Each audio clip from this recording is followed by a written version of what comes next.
नमस्कार भक्तों, सभी को श्री शिवाय नमस्तुभ्यम। राधे राधे। चैत्र नवरात्रि के दौरान माँ दुर्गा के 9 स्वरूपों की विधिवत पूजा की जाती है।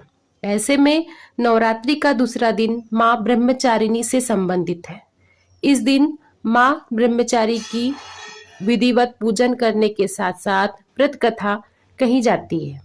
धार्मिक मान्यताओं के अनुसार माँ ब्रह्मचारिणी की पूजा करने से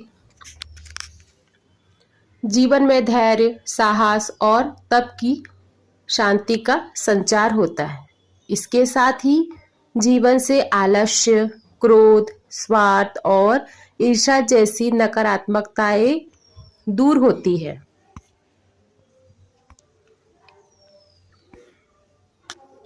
ऐसे में साधक को लंबी आयु, सुख समृद्धि और सौभाग्य की प्राप्ति होती है।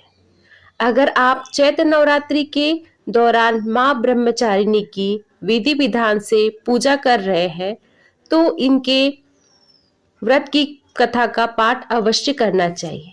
आइए जानते हैं माँ ब्रह्मचारिणी की व्रत कथा। शास्त्रों के अनुसार ब्रह्मचारिणी यानी ब्रह्म का अर्थ है तपस्या और चारिणी का अर्थ है उनका आचरण करने वाली। इस प्रकार ब्रह्मचारिणी का अर्थ हुआ तपस्या का पालन करने वाली देवी।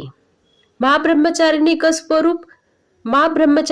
स्वरूप आप काफी अलौकिक है।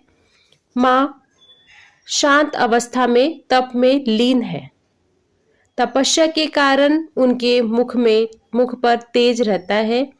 माँ के दाहिने हाथ में अक्षमाला और बाएं हाथ में कमंडल धारण किया हुआ है। आइए जानते हैं माँ ब्रह्मचारिणी की कथा।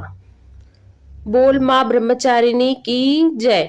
पूर्व जन्म में ब्रह्मचारिणी देवी ने पर्वतों के राजा हिमालय के घर पुत्री के रूप में जन्म लिया था।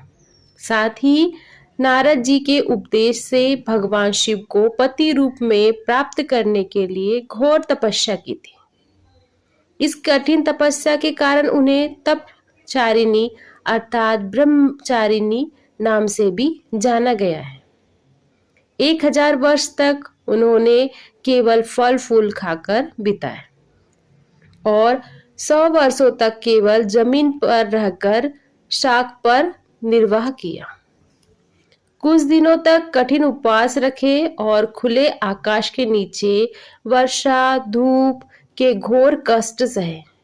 3000 वर्षों तक टूटे हुए बिल्व पत्र खाए और भगवान शंकर की आराधना करती रही। इसके बाद उन्होंने सूखे बिल्व पत्र खाना भी छोड़ दिए। कई हजार वर्षों तक निर्जल और निराहार रहकर तपस्या की। पत्तों को खाना भी छोड़ दिया। इसी कारण ही उनका नाम अपर्णा नाम से भी जुड़ा। कठिन तपस्या करने के कारण देवी का शरीर एकदम छिन्न हो गया। देवता, ऋषि, सिद्धगण, मुनि सभी ने ब्रह्मचारिणी की तपस्या को अभूतपूर्व पुण्य कृत बताया, सराहना की और कहा, हे देवी, आज तक किसी ने इस तरह की कठोर तपस्या नहीं की। यह आपसे ही संभव था। आपकी मनोकामनाएं पूर्ण होगी और भगवान चंद्रमौली शिवजी तुम्हें पति के रूप में प्राप्त होंगे। अब तपस्या छोड़कर घर लौट जाओ। जल्द ही आपके पिता आपको लेने आ रहे हैं। माँ की कथा का सार यह है कि जीवन के कठिन संघर्षों में भी मन विचलित नहीं होना चाहिए।